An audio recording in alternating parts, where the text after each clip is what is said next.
గత తప్పిదాలను పునరావృతం కాకుండా ప్రపంచ ప్రఖ్యాతిగాంచిన తిరుమల వెంకన్నను కాపాడుకోవాల్సిన బాధ్యత ప్రతి ఒక్కరి మీద ఉందని బీజేపీ రాజ్యసభ సభ్యుడు డాక్టర్ కె లక్ష్మణ్ తెలిపారు.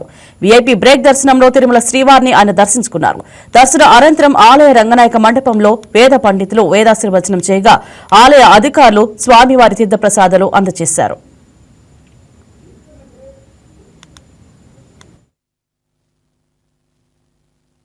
ఈరోజు కుటుంబ సమేతంగా కలియుగ దైవమైనటువంటి వెంకటేశ్వర స్వామి యొక్క దర్శనం చేసుకొని ప్రధానమంత్రి నరేంద్ర మోదీ గారు దేశ హితం కోసం వారు చేసే ప్రతి కార్యక్రమం కూడా సఫలీకృతం కావాలని, భగవంతుడు వారికి మంచి ఆయురారోగ్యం కూడా ప్రసాదించాలని, ఈ దేశ సేవకు అంకితం కావాలని ప్రార్థిస్తూ ఈరోజు ప్రసాదం ఏదైతే ఇవాళ మేము సేవించామో చాలా శ్రేష్టకరమైనది, రుచికరంగా మరి చాలా ఇవాళ నాణ్యతతో కూడుకున్నటువంటి ప్రసాదం సేవించడం నిజంగా నేను ధన్యునిగా భావిస్తున్నాను.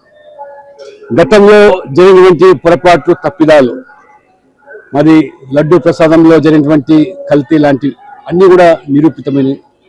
కాబట్టి భగవంతుడి ముందు ఎవరు కూడా తప్పించుకోవడానికి ఆస్కారం లేదు.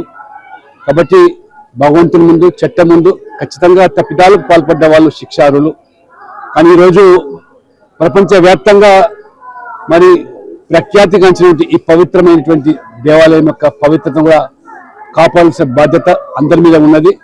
భవిష్యత్తులో గతం జరిగినటువంటి తప్పిదాలు పునరావృతం కాకుండా జాగ్రత్త పడాలని చెప్పి కూడా నేను ఈ సందర్భంగా కోరుకుంటూ, భగవంతుడు మరి భక్తులకు వారి కోరికలు తీరుస్తూ ఇవాళ ప్రపంచంలోనే ఇవాళ ప్రఖ్యాతిగాంచినటువంటి ఈ దైవాన్ని సందర్శించుకోవడం, వారిని సేవించుకోవడం. ఈ వీడియో మీకు నచ్చినట్లయితే లైక్ చేయండి, షేర్ చేయండి, మా ఛానల్ కి సబ్స్క్రైబ్ చేయండి.